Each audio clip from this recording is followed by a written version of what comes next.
Hey y'all, today we doing that after Sunday school church mother cooking. Okay, we making some smothered turkey wings. It's a southern classic that is super delicious. Let's go ahead and get cooking.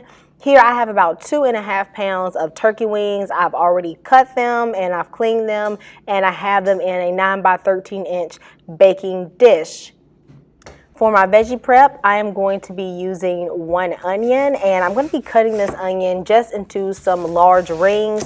There's no need to cut it small because really this is going to be cooking for a long time and I don't want it to turn to total mush. I'm also going to be using some sweet red peppers. They'll add a nice flavor to our turkey wings. And you know what, guys, if you're already enjoying this video, go ahead and give me a thumbs up and subscribe to this channel for weekly recipes. Now, I already prepped 4 cloves of garlic that I minced pretty small. Here I have half a stick of butter and I melted it, and I'm going to add that garlic into it.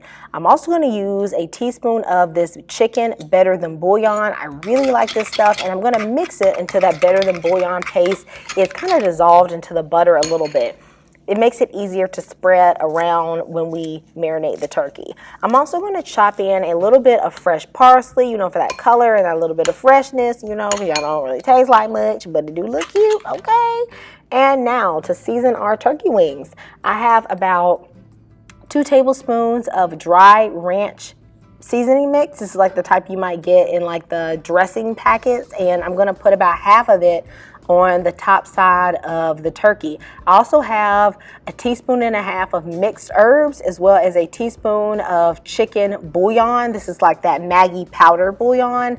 I'm going in with some garlic powder, and now really for the rest of these seasonings, y'all just got to put it on there so the meat is covered. Okay, so this is onion powder. This is some Badia complete seasoning. Honestly, most of the seasoning I'm picking don't have very much salt other than the seasoning salt itself, so you can be generous.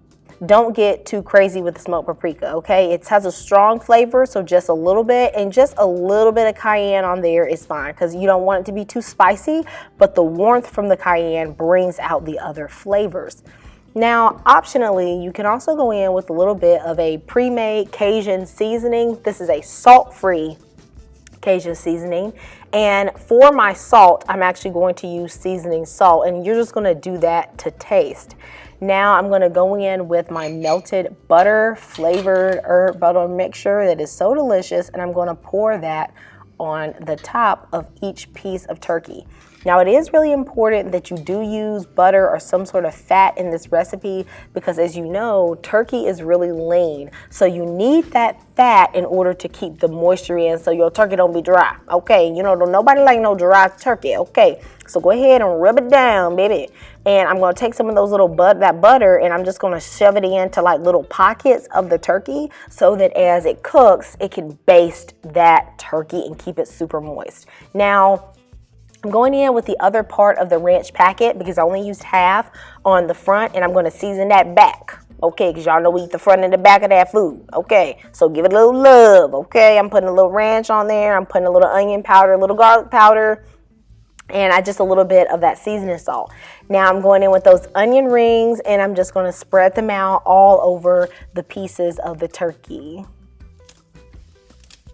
Now I have about 1.5 cups of chicken broth.